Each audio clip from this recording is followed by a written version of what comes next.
Welcome in to the Mind of Coach podcast, episode 8, Asa. Can you believe it's already been 8? 8, man. I can't believe we're here. Honestly, I can't. Wow. Hey, I can't wait for the next 8, and I can't wait for the 8 after that. It's been fun so far. So I'm glad that we're here at this point now. Yes, sir. These are your hosts, Coach Nathan Moran, Asa Duvall. Asa, I was like jittery waiting today. I mean, obviously everybody knows that we're excited to talk to each other because we say it every single week, but I was jittery. I almost called you last night just to talk and be like, Really? hey, just want to like get on for like an hour and just like talk for the heck of it. You call me, man. You can call me whenever. We can talk about it. Yeah, absolutely. But anyway, Asa, do you have a historical fact of the day? Historical fact of the week. We have a special guest coming on with us in a little bit, and he's a former Vanderbilt basketball player. So my historical fact of the week is Vanderbilt, over a 34-year period, in 1,080 games, hit at least one three-pointer for 1,080 consecutive games. That streak came to an end, I believe, last year. Is that correct? This past January, actually. I think it was against. Was it this year or 2 years ago? Yeah, I'm looking at it right now. It says. Is this Jerry Stackhouse's first year or second? This was his first year. Okay. This was his first year. I can't remember if it was during Coach Drew's or Coach Stackhouse, but yeah. So I trust you. Yeah, 1,080 games. 1,080 games with making a three-pointer. That's ridiculous. Yeah, I didn't know that streak was going on until probably a couple years before the streak ended. I had no idea. I went to a game with my friend one time, and he was like, "Yeah, there's this thing where Vandy, they've had a three for however many games it was at that point." And I was like, "Really?" Yeah. Oh no, same. I didn't know about it until about around the same time that you did.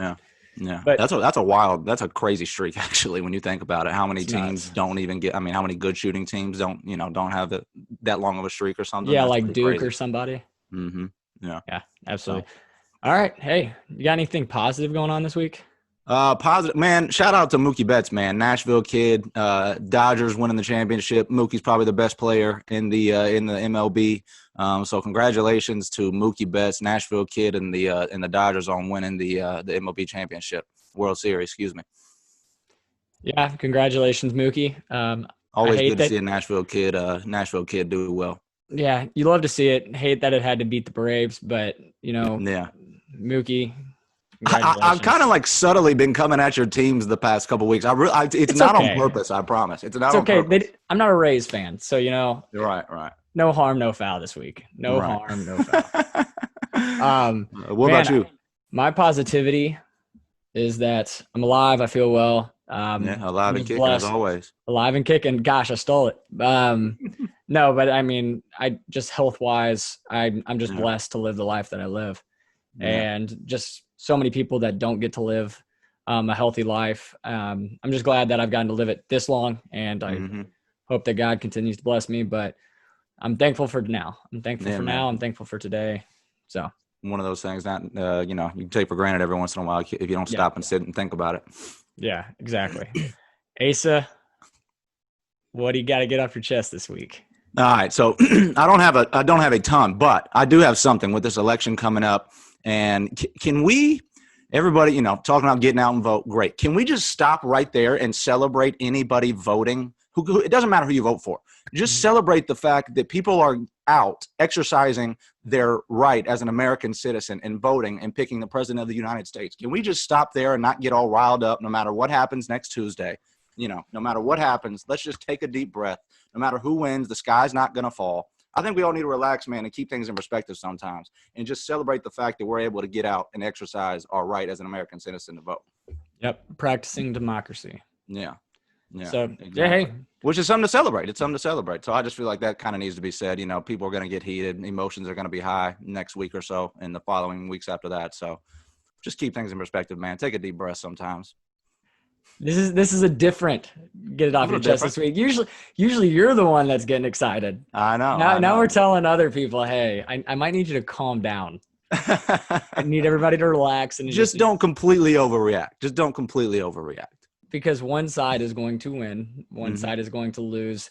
But as a whole, the American people, if we can all back the president, no matter who it is, Yeah. end up being better because of it. So Mm-hmm. I would ask for less divisiveness, no matter who wins. Mm-hmm. Let's just all agree that we're going to try to support this guy.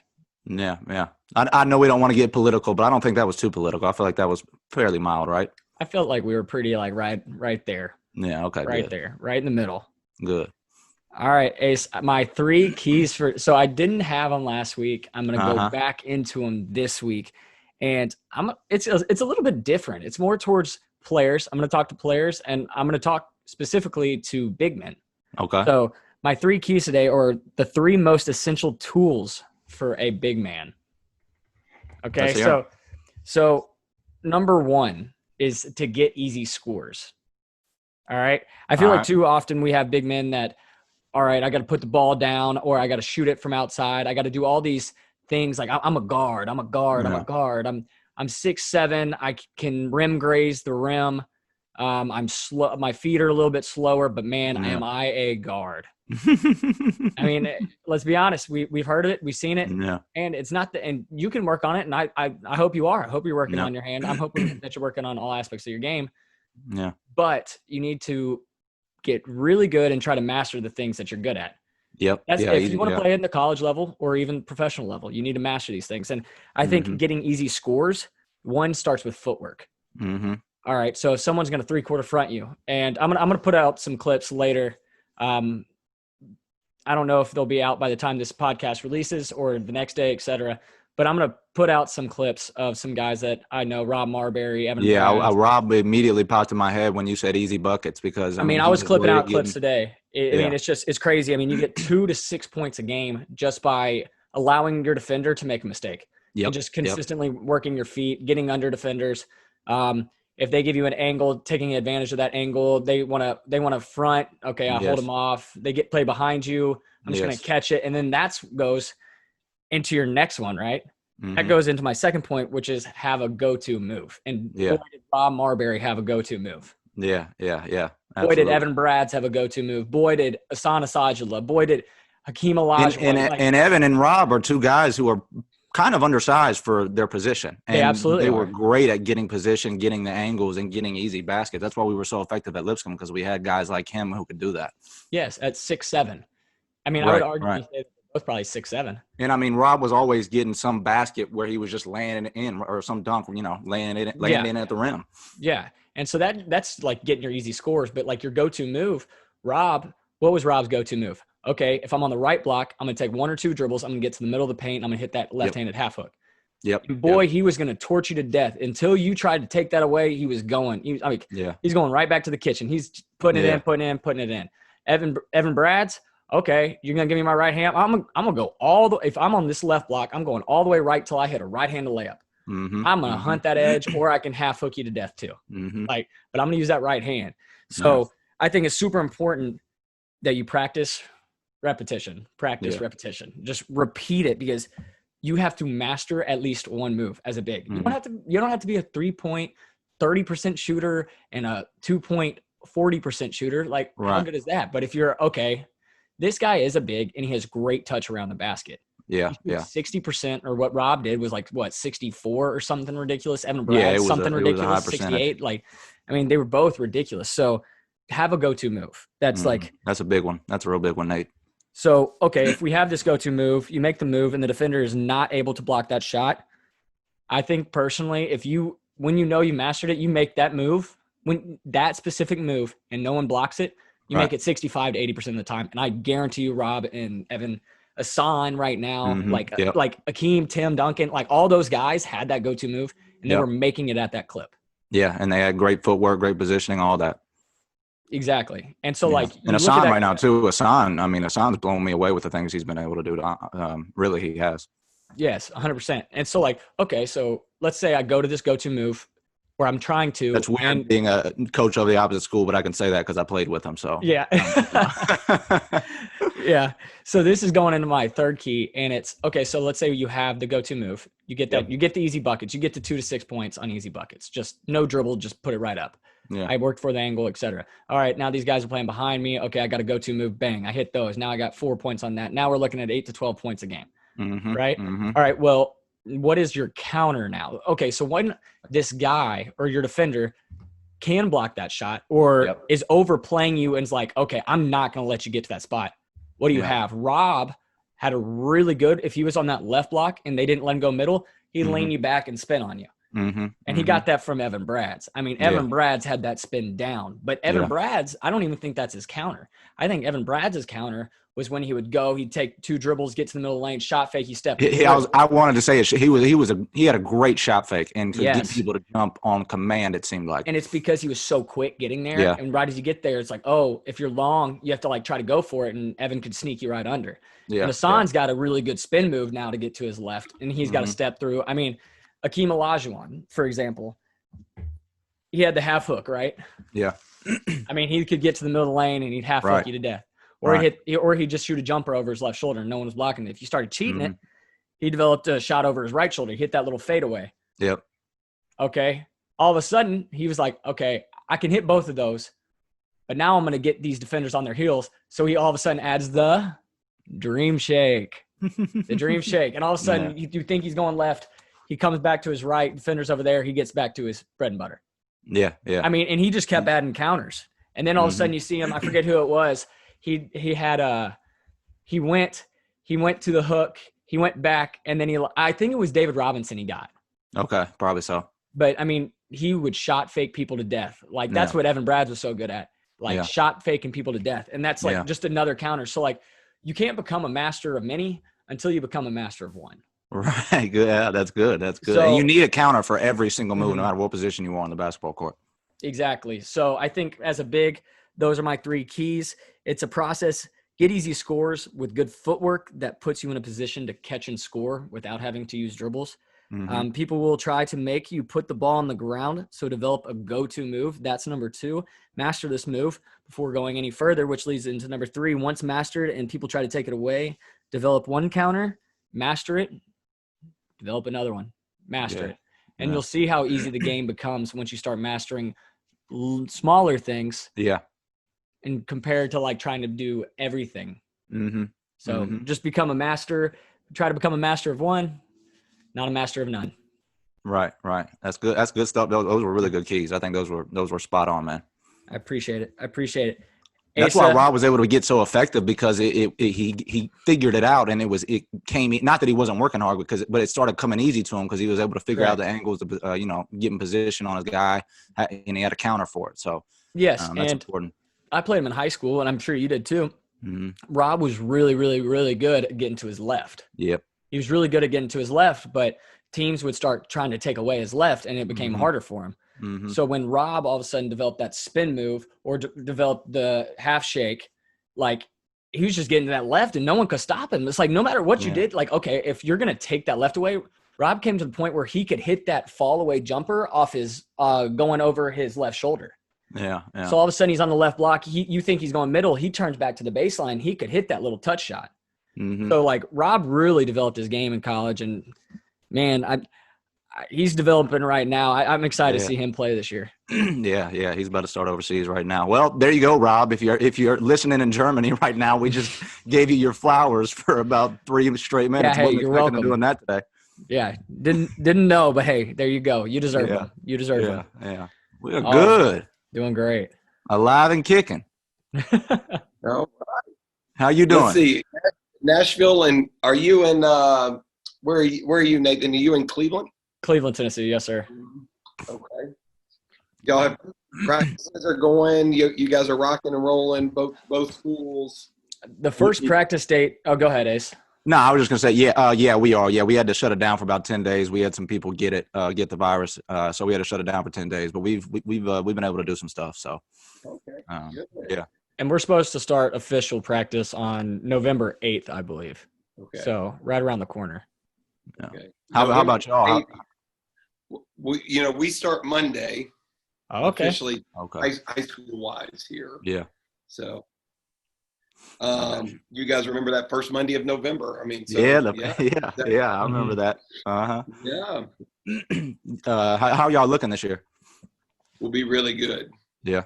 Yeah. That's awesome. Yeah. It'll be. I mean, you guys know our teams we've had in the past. And I don't throw out things like this, but offensively, it'll be the best team we've ever coached there. I mean, efficient shooting, scoring the ball, like really, really insane. I'm excited to ask you a question that I wrote down for that. That's then. good. Hey, but I'm going to interrupt, and I'm actually going to go ahead and get into it if you don't mind. No, let's do it. We have the fortune, or I have the fortune, of introducing my good friend, mentor, and our guest today, Coach Drew Maddux. Coach Drew is currently the head men's basketball coach at Christ Presbyterian Academy in Nashville, Tennessee, or Brentwood, I guess. Brentwood or Nashville? I think it's the county line split. Yeah, it's Nashville, but yes. Okay, Nashville, Tennessee, where he also serves as the associate head of school. Since taking over the program in 2006, everybody listen in, he has led the Lions to a 395-96 record, which equates to a win percentage of 81%. He has won 2 state championships during this time in 2012 and 2013, while compiling 9 district and 7 regional championships. Anybody who's familiar with Coach Maddux also knows the talent he has helped to develop, which has led to 20-plus athletic scholarships for his former players. Coach Drew is a true student of the game and already a Tennessee legend. He succeeded while he was a 3-time All-State at Goodpasture as a player. We're not going to talk about Goodpasture too much. It's your alma mater. Beat us. Yeah, but now you coach at CPA. Now you coach at CPA, and you're giving it all back. But he succeeded while he was at Goodpasture. He was a 3-time All-State. He continued his career at Vanderbilt University from 1994 to 1998, where he finished his career with 1,689 points, 435 rebounds, 394 assists, 214 steals. He also received all SEC first team, all academic honors, USA Olympic Festival team, and honorable mention All-American, and I'm sure I'm missing plenty more, while playing in both the NCAA and NIT tournaments. As you can tell, Coach Drew has made a huge impact on the game of basketball, but that doesn't even begin to tell you the story of Coach Drew Maddux. I can't even begin to do it justice. Coach Drew has served as a father figure to me and a friend to me and friend to all. Coach Drew is a family man with his wife, Tara, and daughters Emma, Ava, and Sarah James, and sons Patrick and Nicholas. To me, he was my AU coach in middle school, but more importantly, my confirmation partner in church in 6th grade. Although I never went to CPA, he has been there for me, and I know I can always count on him. I'm positive I'm one of hundreds and thousands of kids that he has made an impact on and who he will continue to impact. Without further ado, Coach Drew Maddux. Wow, Nathan, that's I don't even know what to say. I can't thank you enough. You know how special your family is to me. You know how special those times were when I was blessed to be in those confirmation settings and in those AAU settings with you guys. And really, it was you guys as a group that really propelled me even to be interested in coaching and to continue to want to be a coach. And so can't thank you enough. And obviously knowing Asa and being right here from Brentwood, Tennessee, and just his career and you guys, this story and journey you guys have been on together at Lipscomb and now thereafter, and now seeing you guys as young men and pursuing the coaching profession, it just warms my heart. And I can't thank you enough for all that you're doing for kids everywhere as well, and with this podcast, and for even asking me to be on. So thank you again. I appreciate it, Coach. And yeah, we're glad you're on. I mean, we're pumped, and I want to let everybody know that I guarantee I've only told a fraction of what Coach Maddux has done, and we're going to get into more. So stay tuned. But all right, Coach, I'm going to go ahead and get into it if you don't mind. So we were talking to Josh Bowen last week about Coach Pearl, about how he kind of ushered in college basketball, like first coach in college basketball to really usher in the social media era. And when you think of high school coaches, I kind of think of your name, DeMatha maybe, and then your name, and how you've been able to use your social media brand and how that has impacted your coaching. But I'm going to ask you more specifically, how has that impacted your coaching and your player success? Yeah, I do believe social media has had a big part of growing the brand and what we've been fortunate to do. Obviously, you named a lot of things there, Nathan, but I mean, we've had incredible young men, most importantly, who I get to wake up every day and serve and try to encourage and inspire not only that day for who's in front of me, but more importantly for who they're becoming. Mm-hmm. And so this is far bigger than anything that I could ever do on my own. This is a huge story that was written by a lot of people, a lot of great staff members, the people at CPA, the families that jumped in.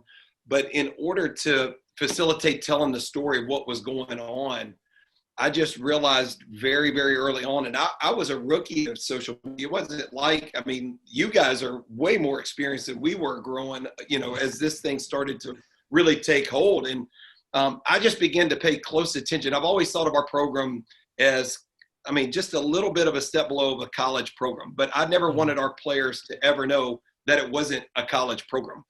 99% of the kids that I serve, and you said, over 20 kids, but 90% of the kids that we serve are not going to go on to play college basketball. They're not going to go on and participate in college athletics. They're not going to get to go play in the Maui Invitational or play at Cameron Indoor or Rupp Arena or any of these places.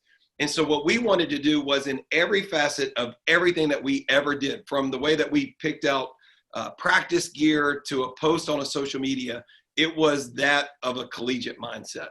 And we wanted them to know that it was big time, it was important, and what they were doing was important. And Don Meyer had a great quote, and he said, make the big time where you are. And that's what we've tried to do there. And so ultimately, that's what we do with social media. So we just started telling the story by using the gift of social media, whether it was Instagram, Twitter, whatever it was. I started to pay close attention to Coach Pearl and Coach Calipari and these guys that were really utilizing that tool to really establish their brand and build brand strength. And so I just honestly became like a copycat. I just paid attention to best practices. I paid close attention to who I really gravitated towards. What did I like? What set my heart on fire? And I just started to kind of pay close attention to that and really, really allowed that to influence the way that we, kind of carried on the story of the brand. Yeah. So we've talked a lot about like coaching to your personality on this podcast and how players can kind of tell the difference if you're being genuine or not. And, it obviously, like now that you're hearing you say that, having seen your social media for so long, it makes sense that you're that way. Knowing you, talking to you, having conversations, like I totally get why you're that way. So, it's good that you can be yourself and it reflects in your personal life too. Yeah. One of my life mantra is to pick up the trash. Another Don Meyer, leave people better. And so regardless of if we're on a podcast, on a Zoom call right now, the two of us, the three of us here together, the players in front of me, or a social media post, I hope if you collide in a moment in time with your story and my story together, that you walk away feeling energized, inspired, and encouraged. Right. And that's all we're trying to do. So when I wake up, whatever hits the social media post, I hope it's a blessing. I hope it encourages you because somebody has poured into me, and I'm just trying to pay it forward to whoever may read that post. Wow. That's awesome. And I remember when we were in, I guess, 5th or 6th grade, I remember one time someone left something in the hallway. There's no way you would ever remember this, but someone left it in the hallway and you were like, we always pick up trash. And so it's funny. And gosh, I can't even remember where it was. It was in Tennessee, but I don't even know the school. That's how long ago it was. Yeah. But I remember in the hallway, we're sitting by the window and you said, we always pick up trash. And so that was a big thing. And that's carried over with me for however old I am now. Yeah, it may be just a little bit of OCD in me or whatever it is, but I want things orderly. I want things set. If you come into my office, my bedroom, whatever, it's very orderly, and it's something that we are trying to encourage our players to leave it better than you found it. That's awesome. That's awesome. Can we talk about these social media posts for real quick? Because I think one time a little while ago when you started doing all these shots, I'm watching these videos and I'm like, how is he doing this all the time? Over the house? The house thing, the skyscraper downtown Nashville. Hold up, Asa. I got to talk for Coach Maddux for a second because he used to lay on his back and do all these crazy shots during our practices. And we were like, so I started trying them in high school. I still never could.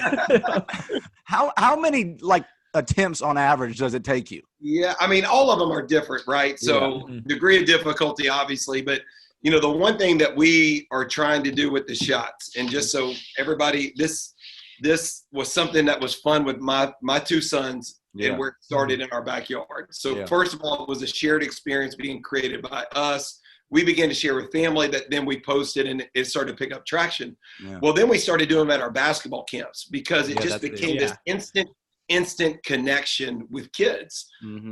I don't care who you are. I don't care what age you are. I don't care where you come from. When you see a crazy shot go in the basket, you can't help but be wowed by that and excited. Right. Yeah, absolutely. And also inspired, like, wait a minute, I just saw him miss multiple times, but then he made it. Yeah. So always believe in, like, now what, so what? Like, the next shot could be the shot that goes in, and you're going to take the next shot. And you're not going to do funny. I never thought about it that way. Right. Yeah, I haven't either. Isn't that cool? Keep shooting. Keep shooting. Yeah, I tell people that all the time. Keep shooting. Me, I've never met a shot I didn't like. So you tell me where we're shooting, and I'm going to shoot the ball. And you've hit a lot of them. and then it became fun, right? So, the city of Nashville gets behind it. And then all of a sudden you have companies calling you, wanting you to do fun stuff. And, you're on the Ellen show and you're on Sports Center, whatever. I mean, then it became this bigger than life thing that we'll continue to do. Yeah. That's awesome. Hey, my biggest regret from my playing days was I would have shot the ball 30% more. That's my biggest regret. I just wish I would have shot the ball more. I don't have that regret. I shot it about every single time I had the chance. Me too, Nathan. I share that with you. Definitely. Right. All right, Coach. Hey, so you talked about earlier how this might be the best offensive team that you've ever coached. Yeah. So when you're coaching, like, your coaching is more than X's and O's. How have you found, like, your ability to, like, put your players in the right positions in practice? Yeah. Like, okay, this is the right shot. Right. This is not the right shot. Yeah. You've talked to me about this before, but I want you to just briefly explain. Yeah. So I think you really got to take a step back and really evaluate the environment and the culture that you're trying to set as a program, right? So are you one that, wants to have boundary freedom for your kids? So they clearly understand accountability lines. They clearly understand, the parameters by which we're trying to perform. But then within that, I want our players to have freedom to go just use their God-given abilities to chase greatness, whatever that looks like. Now, we do define what that looks like in a CPA picture. What is a CPA shot? We clearly understand what that is. But it really starts with the culture and environment that you're trying to set up.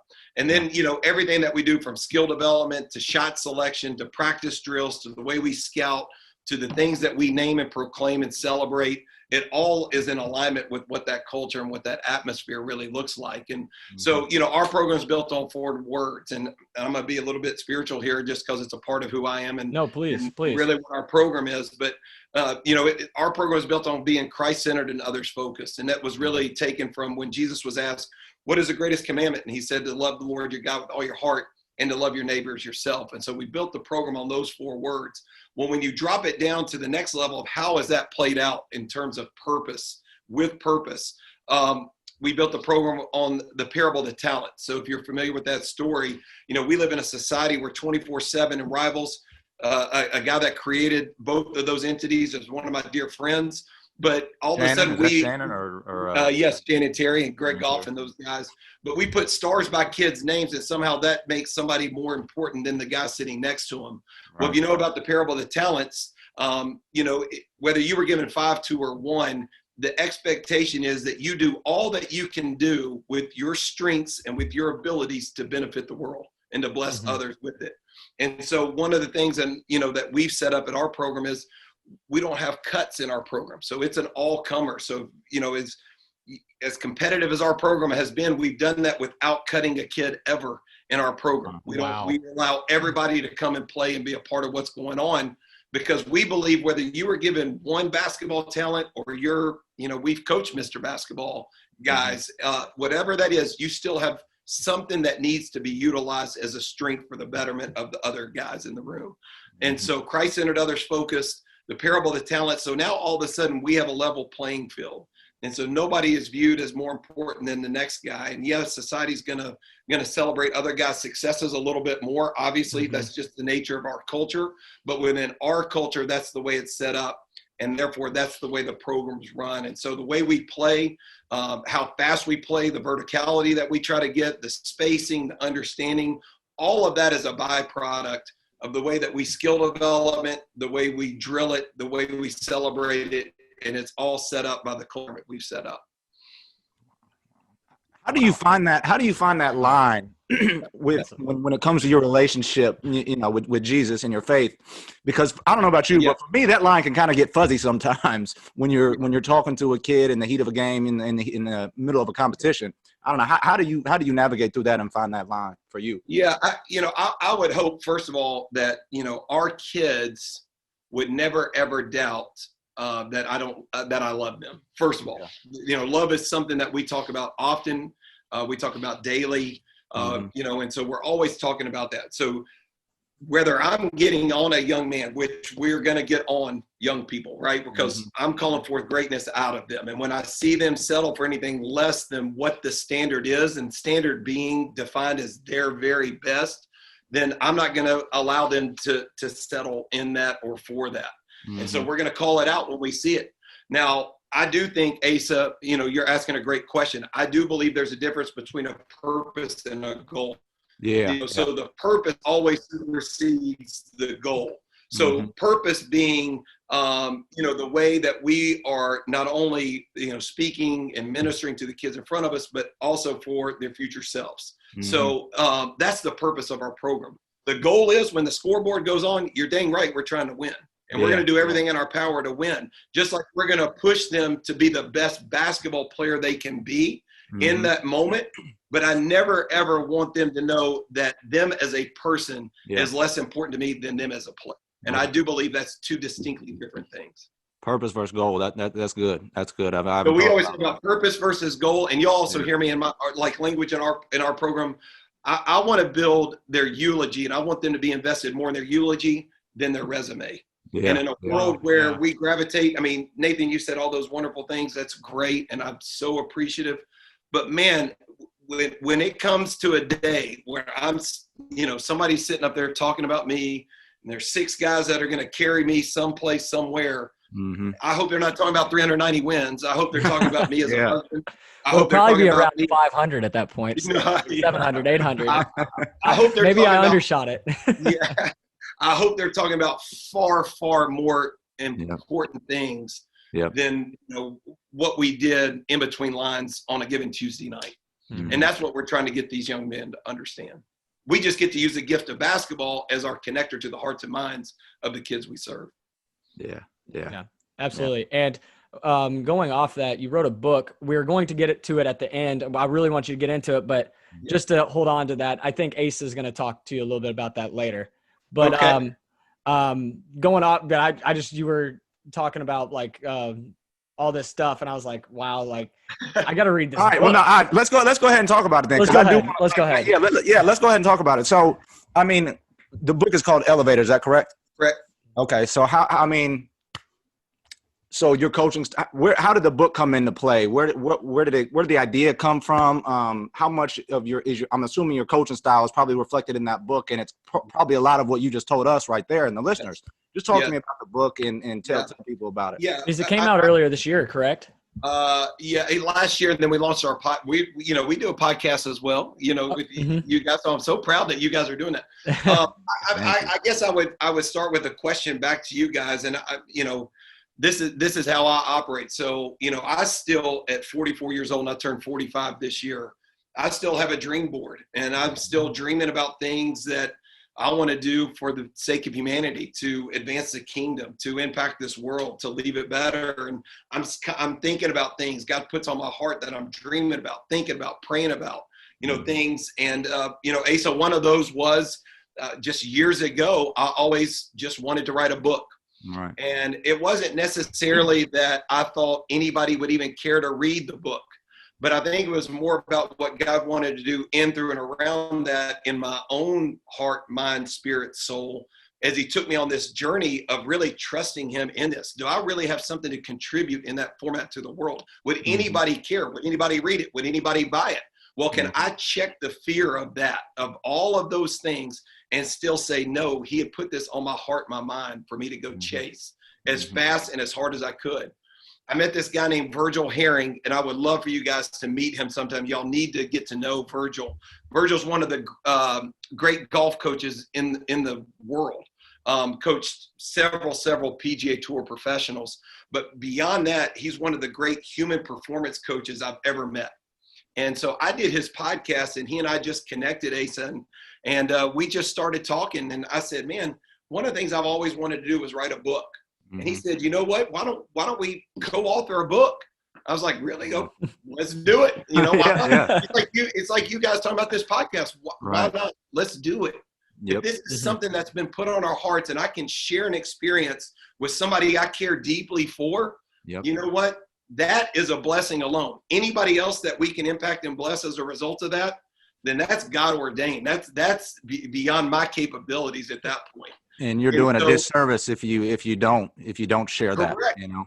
Yeah, that's exactly right. That's exactly right. And so we picked 50 words. So the most simple way you can write a book, and I'll just share this with anybody, is pick something you're passionate about. Well, I'm passionate about studying great performers or great leaders or great CEOs in their given fields. I've studied it my whole life. I'm an avid reader. I try to read one book a week.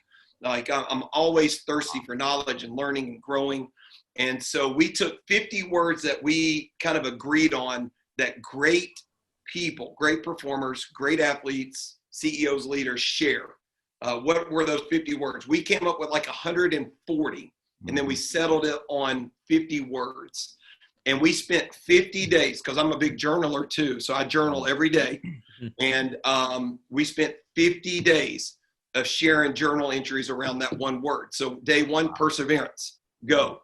You know, I'd type my notes or write my notes, I'd send them to him. So having that guy with me in this shared experience, it kept me accountable. You know, it made me responsible to him as well. And so it just became this thing that became a blessing. And then, you know, to see your name when it gets up to elevating to #1 on Amazon's bestsellers, I mean, you're just like, wow, you know, you can't believe stuff like that.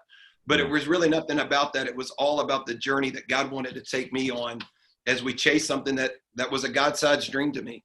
All right. Damn. Oh, yeah. Thank you for that. I think that 50 words thing, I wasn't expecting that. That 50 words and spending one day on each word is. Yeah. So we took 50 days and we just started going. And so if you listen to our podcast too, so then we just do a deeper dive into it and shed more color to what our journal entry was. So the idea for us too, just to thank y'all for allowing me to talk about this, was that our book became your book. And so we're both big journalers. We believe that's a big part of it. I take notes. I write thank you notes like crazy. I'm always writing all the time, almost like crazy, just crazy in my discipline, my personal discipline. So I have a journal entry. Virgil has a journal entry, and then there's a blank page. So the reader can have a journal entry about that word as well. Oh, wow. That's really cool. It becomes your book, and it's more about a book on the move rather than just something you would read in passing. Wow. That's cool. That is really cool. That is neat. And I'm not trying to shift it too far away from this, but I'm going back into your coaching a little bit, which I'm not downplaying at all, because what everything you've said is like, I've honestly forgot that we were doing a podcast. I felt like I was just there talking to you. Okay, so as a young coach, you get handed the keys to CPA, correct? Yeah. And you took off and you didn't look back. If you had a chance to talk to your younger self, what advice would you give your younger self, or what do you think you did well or did not do? I get that question just in different circles. So I love this question, by the way. I love, because, you know, I do want to live my life where I have no regrets, right? So I think everything that happens in your journey and your story is always refining, reforming, and helping you as you prepare for what's next, right? So I don't have regrets, but if I was going to talk to my younger self, there's a couple of things that I would say. You know, one would be I'm an avid reader, but I would read way more than I probably thought I should. I would read more. I would seek out more. I would utilize the contacts that I have more to ask more questions, to do what you guys were doing. I mean, Nathan, I remember last year, you and I were in our gym and we're just sitting there bouncing ideas off of each other. You know, I'm learning from you, you're learning from me. So I would seek out more opportunities to grow. I would also, number two, and I just shared this with you, I would write down more things early on. I wish I had a lot a lot better account of those early years. So when you asked me that question, I could point to a file or share a folder with you and say, here's some of those lessons of hard knocks that I learned along the way. And I could share that with you. So I wish I would have written way more stuff down in those years than I probably should have, or than I probably did.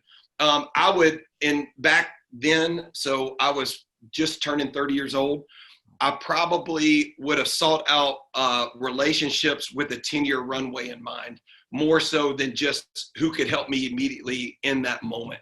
And I had a lot of people help in that moment, but I wish I would have had some relationships that would have been longer stretching, that I feel like could have been a blessing to me, now that people came in and out of your life and then they're gone. I wish I would have invested more in those relationships.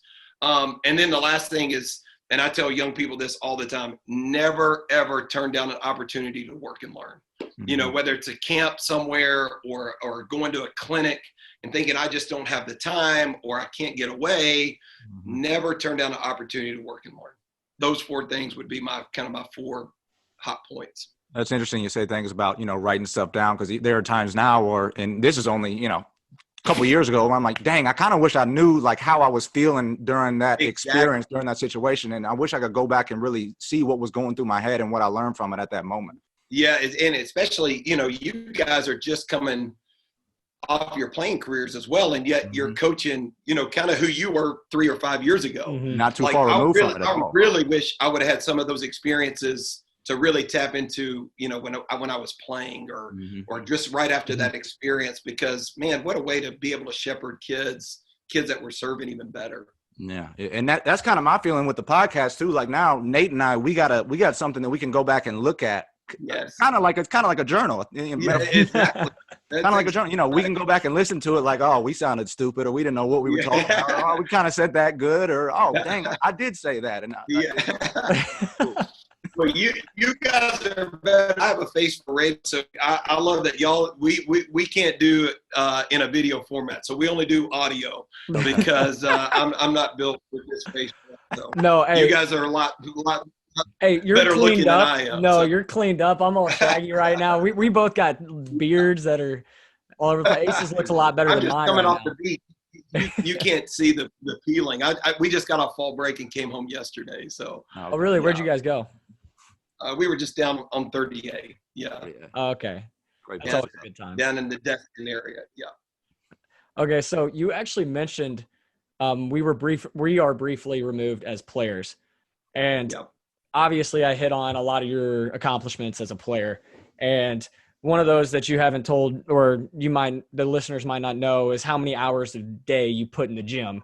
When you were growing up, I mean, you used to tell me like, it was like 7 in the summer. It was 7 hours a day. Like I was in the gym. And I tried, and I Coach Maddux, I just couldn't do it. That's a long time to be in that dang gym. And I love the game, but I was like, man, I think I'm just sitting here not doing anything at this point. But I mean, so you're just an incredibly hard worker. That's just who you are. So as a player, you look at hard work a certain way, and then you had to transfer, or you switched over to being a coach. And then you have to look at hard work a different way. So basically, what was the biggest adjustment? Like, okay, I still want to work hard, but it looks differently. So what is it? How does it look differently? Like as a young coach, like how do you have to like, okay, this is what I was focusing on, like my physical, like, okay, I got to work on my physical being, my physical. And then all of a sudden you're a coach and it's like, okay, well, I got to kind of transform where I'm focusing that hard work. Yeah. That's a great question. And I'll have to tell you, I'll answer that question second, but first to that, that was one of the hard things that I had when I got into coaching, because, I was driven a certain way and not everybody's driven that way. Mm-hmm. And so I had a hard time really understanding that anything less than what I viewed as hard work doesn't mean that it wasn't hard work. You know what I'm saying? So I had a hard time with that early on in my career. I think like anything, and you guys, my prayer would be that y'all would have growing and thriving families one day, and you'll have a wife to love and kids to serve and all those kind of things. I just think as you get older, work-life balance just comes into such a more clear picture.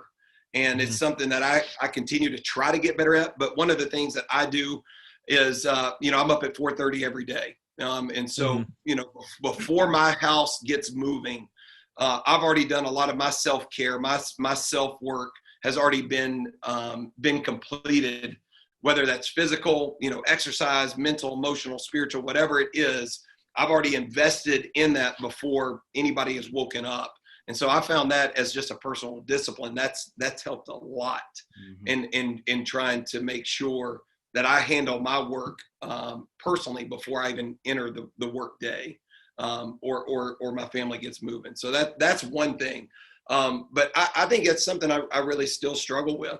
I'm a hard worker. Like when we hang up off this call today, I'm going to jump on and I'm already making practice plans for next week and just trying to be invested in my kids' life and just saying, you know what, that stuff can wait. We'll figure out time. It'll be a budgeting of time, a balancing of time, but we'll figure that out.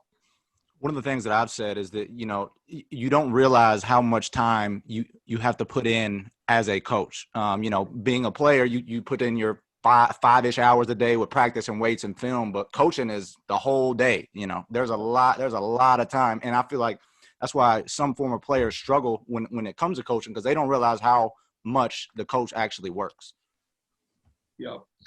And that's so true. And in my case too, not just to add another element of complexity to it, but I'm also associate head of school advancement at our school. Well, every enrollment strategy, every kid that goes through the admissions process, every fundraising dollar, to alumni relations, to social media, to communications, to after school programming, anything that creates revenue for the school.